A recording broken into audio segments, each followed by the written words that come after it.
সুপ্রিয় দর্শক, দীর্ঘদিন ধরে যারা রসোফাইজ রোগ নিয়ে ভুগতেছেন, নানা রকম চিকিৎসা করেও আপনাদের রসোফাইজের এই রোগটি ভালো করতে পারেননি, দূরে করতে পারেননি, তাদের জন্য আজকের এই ভিডিওটি। প্রিয় দর্শক, আজকের এই ভিডিওটি শুধুমাত্র সেসবগুলো লোকের জন্য যারা দীর্ঘদিন ধরে অশ্বপাইজ রোগ নিয়ে চলাচল করছেন, মানে অশ্বপাইজ রোগ নিয়ে ভুগতেছেন।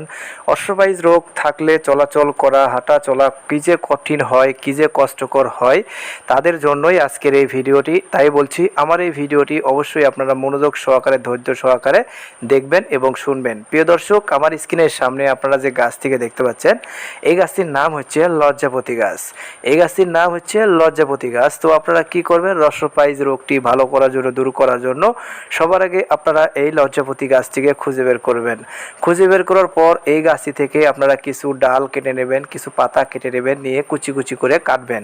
কেটে একটি কাপে রেখে দেবেন। দিয়ে আপনারা কি করবেন, 2 কাপ পরিমাণ পানি, 1 কাপ পরিমাণ দুধ নেবেন। 2 কাপ পরিমাণ পানি, 1 কাপ পরিমাণ দুধ নেবেন। নিয়ে আপনারা 10 মিনিট আকাতে জাল করে নেবেন। নিয়ে আপনারা যে পানিটা থাকবে সেই পানিটা আপনারা খেয়ে নেবেন। এভাবে যদি আপনারা প্রতিদিন সকালবেলা খালি পেটে বাসি মুখে কিছুদিন যদি খেতে পারেন, তাহলে আল্লাহ তাআলার রহমতে আপনাদের রসোপাইজের রোগটি আজীবনের জন্য দূর হয়ে যাবে, ভালো হয়ে যাবে। আপনারা চাইলে একবার ব্যবহার করে দেখতে পারেন। এটা কোনো ক্ষতি নাই, কোনো পার্শ্ব প্রতিক্রিয়া নাই। আল্লাহর উপরে বিশ্বাস রেখে, সৃষ্টিকর্তার উপরে বিশ্বাস রেখে আপনারা সেবন করবেন।